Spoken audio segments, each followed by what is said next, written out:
Hello, welcome to Culture Hash.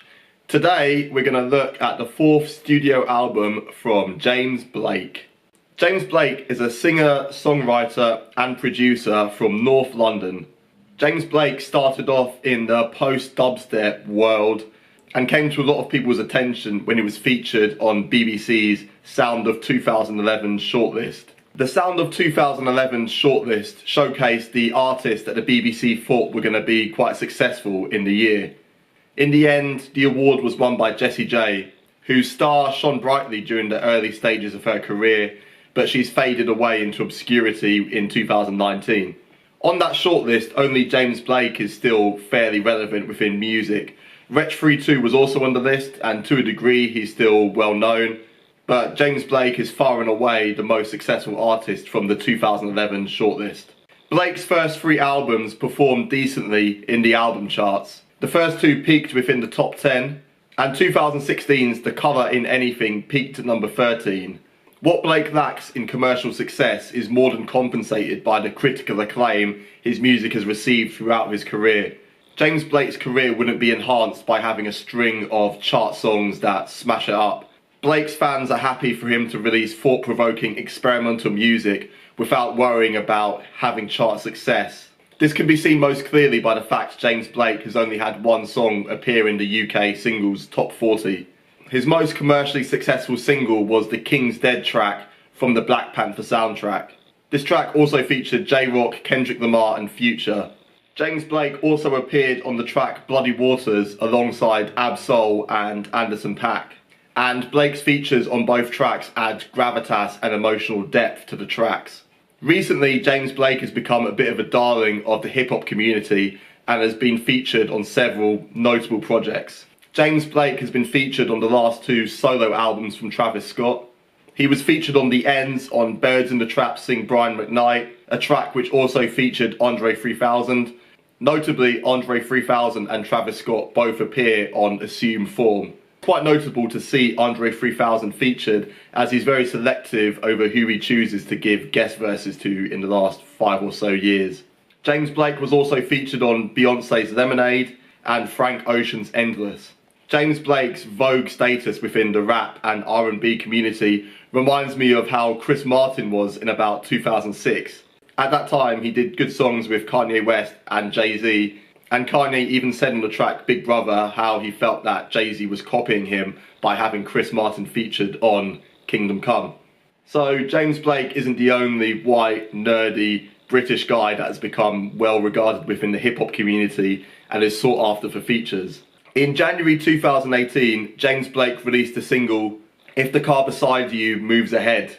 This track was experimental glitch pop and suggested that Blake would release an album at some point within 2018. Most of the vocals were incoherent and distorted, with the clearest part being the chorus, If the Car Beside You Moves Ahead.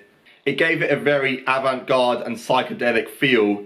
This track gave the impression that the forthcoming James Blake album would be more reminiscent of his early style, when there was a lot more experimentation and electronic elements to his more recent work. However, these experimental glitch pop sounds are far less prevalent on the album Assume Form. James Blake writes and produces every song on this album, but he has help from two notable co-producers. The first of which, Dominic Maker, co-produces 7 tracks on the album. Maker is one half of the British electronic duo Mount Kimby. On these tracks co-produced by Maker, the electronic elements were a lot more stark and obvious compared to the solo Blake cuts. The second notable co-producer is Metro Boomin, the Atlanta super producer behind some of the biggest hits in trap music. Metro Boomin co-produces 2 tracks, one of which features Travis Scott. The track with Travis Scott is called Mile High. This is very spacey, trap-influenced R&B. There's some good interplay between James Blake and Travis Scott. This is quite stripped back and melodic from Travis Scott. He doesn't even have any ad-libs on this track, and he plays it quite straight with the R&B influenced vocals from him. On the second half of the track, James Blake's vocals display a clear trap influence on them. Throughout this album he sounds very American at points, and Mile High is certainly the first time you notice that. This is the third collaboration between James Blake and Travis Scott. Last year Blake was featured on Stop Trying to Be God, a glorious and decadent trap song from Travis Scott's Astroworld album. Alongside featured artists like Stevie Wonder and Philip Bailey of Earth, Wind and Fire, James Blake adds a really somber, chilling outro to Stop Trying to Be God. And it's nice to see Travis Scott return the favour on Mile High. Mile High is a nice fusion between the styles of Travis Scott and James Blake. It's like a middle ground between Travis Scott's trap sounds and James Blake's electro, and they meet in the middle with some great Metro Boomin co-production. The production is a lot more stripped back from what we usually hear from Metro Boomin, and there are just these sparse trap drums that just punctuate the track really nicely. Mile High is nice, spacey, trap influenced R&B, and is one of the most talked about tracks on Assume Form so far. And although Mile High is a superficial song about having sex on airplanes, James Blake manages to get a lot more from Travis Scott, especially compared to Future, whose album The Wizard came out the same day as Assume Form, and Travis Scott sounds a lot more bored and generic on the Future album than he does when working with James Blake. Tell Them is the second co-production from Metro Boomin and James Blake.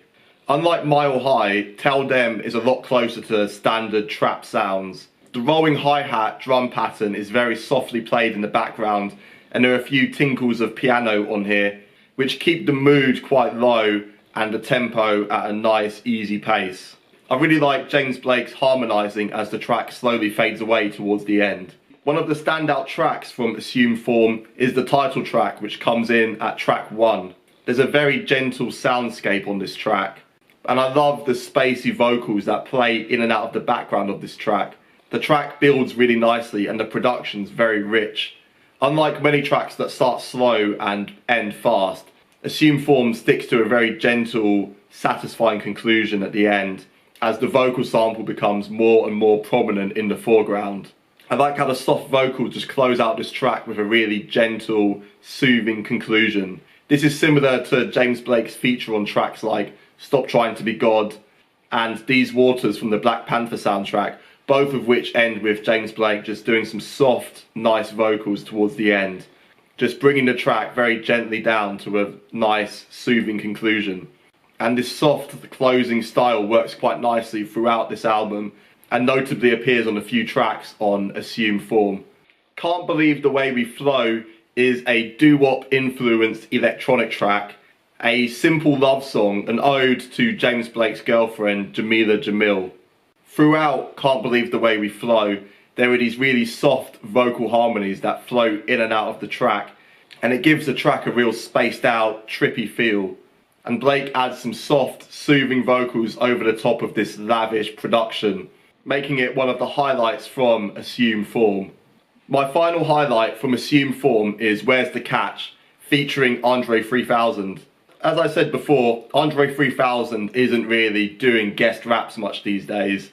He only really works with artists he feels inspired by, and didn't even do any verses in 2018. So it's quite a coup for James Blake to coax a verse out of Andre 3000 to start off 2019.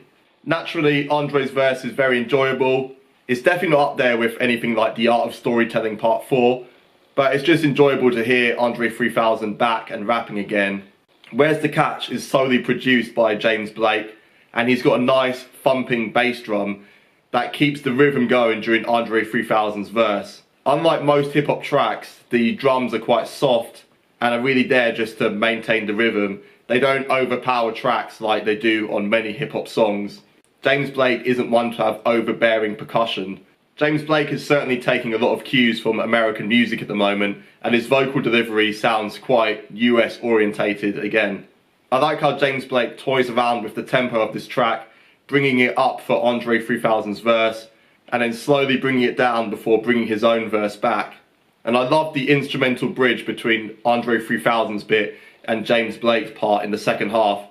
And in this bridge, the beat becomes even more sparse, and there's a focus on these harmonising vocals as slowly the drums come back into it and James Blake begins his second half of the track. Instrumentally, it's very clever and works as a great bridge between the two artist styles. Assume Form is a very enjoyable listen. There are some great electro moments, some really nice fusions between electro and R&B and trap. Naturally, James Blake's production and instrumental choices are lush and add this really rich, considered soundscape. It's obvious that this album is something you need to listen to a few times to really get into it. I've only listened to it about 3 times and I can tell I still haven't got the maximum from this album. The more you listen to Assumed Form, the more you understand the vision that James Blake has on this album. And it's a very enjoyable project with some great moments, some really nice guest verses, and just some fantastic instrumental choices. So for me, James Blake, Assumed Form is worthy of 8 out of 10.